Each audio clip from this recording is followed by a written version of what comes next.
So if you're a dungeon master looking for a semi-affordable way to make 3D prints for monsters, buildings, terrain, things like that, I thought I would go over my setup and just kind of show you guys what I work with and what I've kind of invested in over months, really, just kind of buying one thing at a time as I needed it.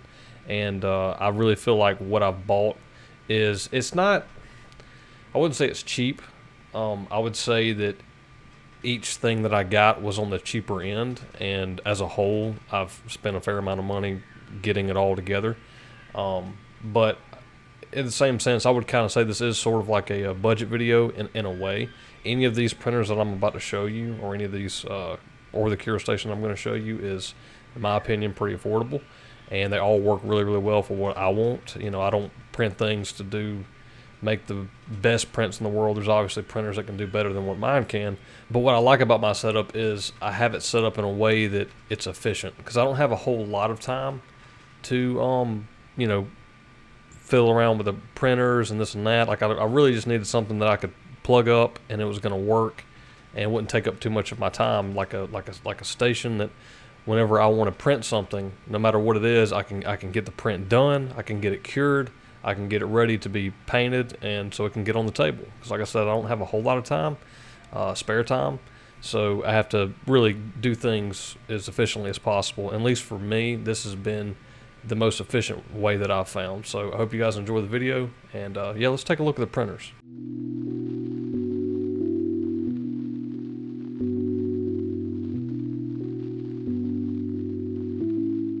Okay, so when I was getting into 3D printing and looking into 3D printing for D&D games, you know, something that I could utilize to print terrain and potentially models, the first thing I looked at 3D printer wise was the PLA printers. Now, I'm no guru in printing. There's a lot of great channels out there that do in-depth 3D printing stuff.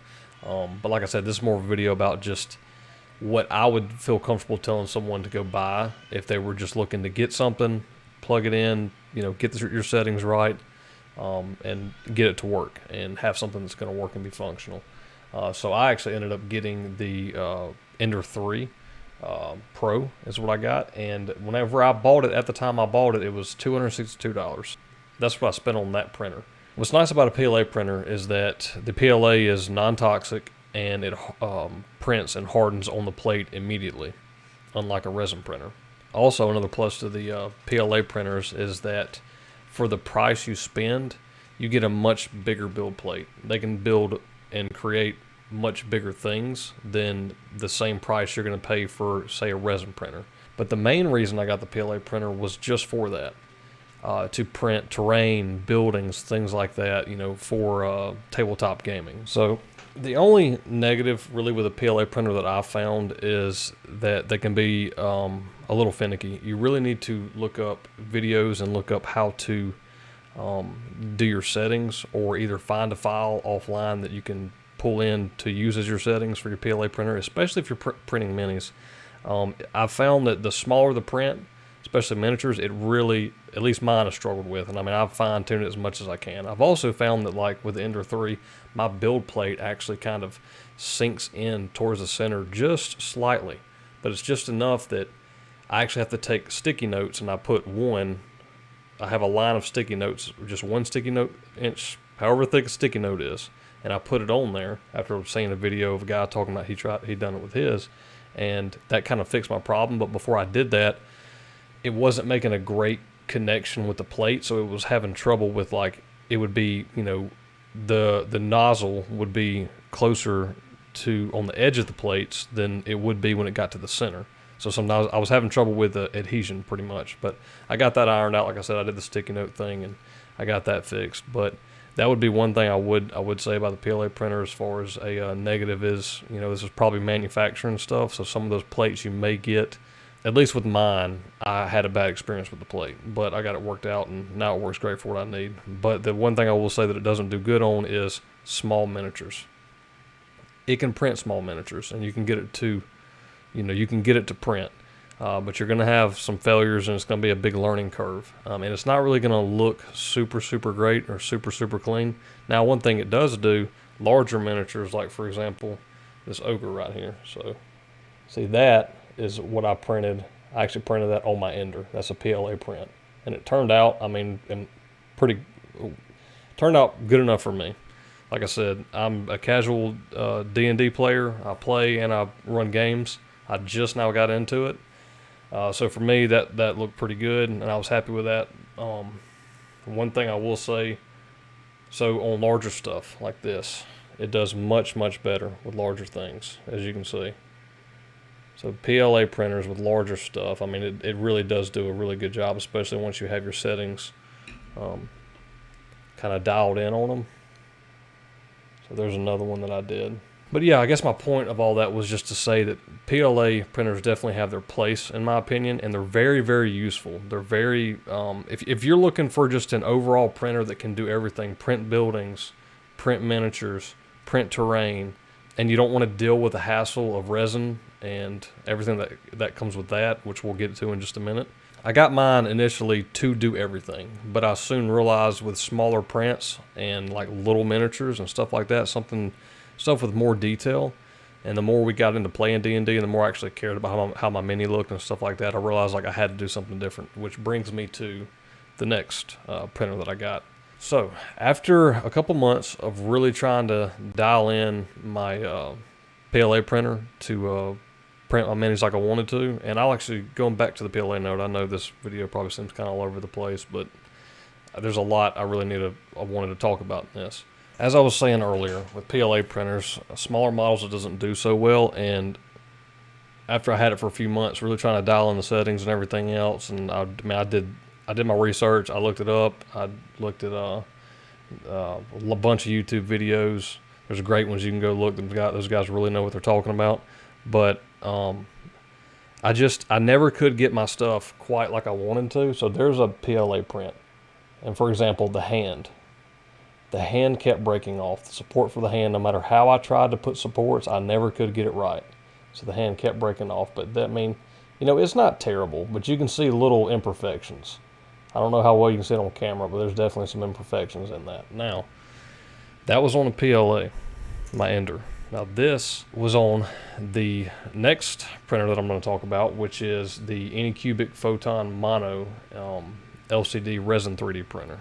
So this is the same exact file, just in a resin printer. Now look at I don't know how well you're going to see the difference because they've been painted or they've been primed, but I mean the hand's on, and I'm just telling you, when you look at them, when you put them side by side, they're just not even close to being the same kind of quality. My sword actually did mess up on my 3D print, which I'm fine with because my character technically has a broken blade on his back anyway. But anyways, I'll take a photo and put that in the video. I'll do a side-by-side photo so maybe you can really, really see the difference in these.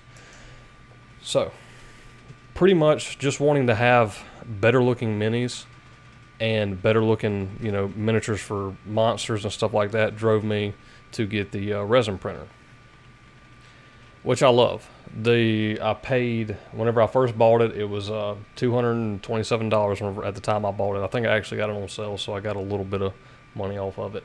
But pretty much the same amount that I paid for my Ender. I think I paid slightly more on the Ender. But once again, like I was saying about these, the plate size is about half the size of the Ender. Maybe not. It's maybe even less than half the size. I mean, it's a small little plate. I can put about 3 minis on there with supports and print at a time, which is more than I need, honestly. But that just goes back to my point that, these things, you're back to the point of, PLA being, you get more area to print on, you get more bang for your buck in that sense. Now with resin printers, you get more bang for your buck in quality. And honestly, it's super easy. When I was using my PLA printer trying to print minis, I would agonize over my supports and this and that, and just trying to get it right just to make it look as good as I could. With this resin printer, I'm not even going to lie to you. It's super easy what I do, and there's probably better ways to get better prints that I could do. But like I said, I do this as one of my hobbies, and I'm usually really busy. I got a young daughter, and I'm always busy doing stuff with her, and I do other things, besides just playing Dungeons and Dragons on my free time. I'm kind of a guy, I like to do a lot of things. I play video games, I go fishing. There's a lot of things I like to do, so that's why I'm kind of making this video. If there is anybody out there like me that's really looking for a setup that will help save time, save your time, and that's why I'm making this video. But anyways, back to my point on the printer. It being so easy to use, I use Chi2Box, the program, and I import my Mini. I angle it 45 degrees, one way or the other, whichever one typically uses less supports, so I use less material, or which one won't put too many supports in there, like in a certain area. If there's one area that's like got a lot of points coming off and there's a bunch of supports going in that one area, sometimes I'll rotate it so I don't have so many supports, and it makes it easier when you're taking the supports off. But anyway, the point is literally with that program, you just rotate it, you click all, and it populates all the supports for you. And I've used this method on multiple models, multiple types of models, creatures, all kinds of stuff, and I've never had an issue with it. Like I said, they're probably not, I'm sure they could be better, but I mean, for what it does, for what I need, they're great. It's great. And I don't have to think about it too much. I don't spend a whole bunch of time, trying to place supports here and there. Like I said, I'm not that worried about it. I just want something that's going to look good on the table after it's painted, and that's my goal. So yeah, the Anycubic Photon Mono printer is in my opinion, a great budget. Say budget, because I mean the thing's still $200. I still paid $230 for it, but as far as resin printers go, that's pretty reasonable. And so far it's done great for me, and so I don't have nothing but any good to say about it. Now that brings me to the third and final thing that is on that table behind me. And this was something that I had not planned on getting. I didn't want to spend any more money on this, getting stuff just to have 3D prints for D&D games.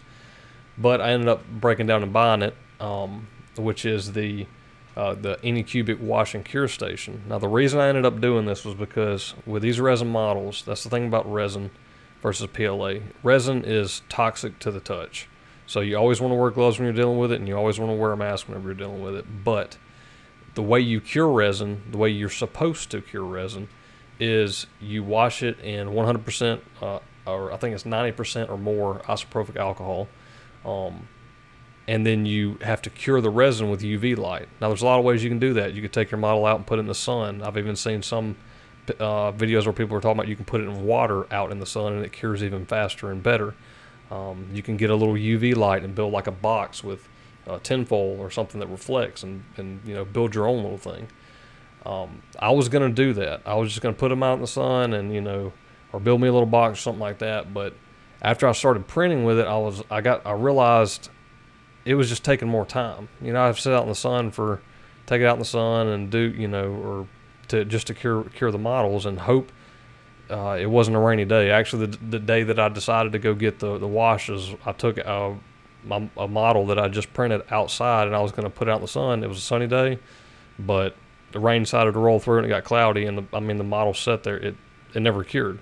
So that's when I broke down and ended up buying the wash and cure station from Anycubic, and it cost me, it was about $136 when I bought it. But I will say this, you do not have to have it. You 100% don't have to spend your money on it. It's not required or needed. There's other ways, cheaper ways that you can cure and finish up your models. But for me personally, like I said at the beginning of the video, I'm pretty busy. Like that whole station over there is really set up to be as quick and easy as possible. And that I just need it to be that way because, like I said, I just don't have a whole lot of time to spend fooling around with doing that, or fooling around with those models, like trying to cure them out and wait for a sunny day to print my models. Like if I need it, I need to be able to print it, cure it, all that good stuff, and that way I can paint it if I'm going to paint it and be done with it. So yeah, that was pretty much my reason for making this video. I just didn't know if there's I'm sure there's other people out there that are kind of wanting or thinking about getting into D&D or some other tabletop, where you're doing Warhammer or whatever it is, and you're looking at 3D printers and stuff, and you're wondering, what may be best for you, what you need to avoid. I'm not really here to tell you that.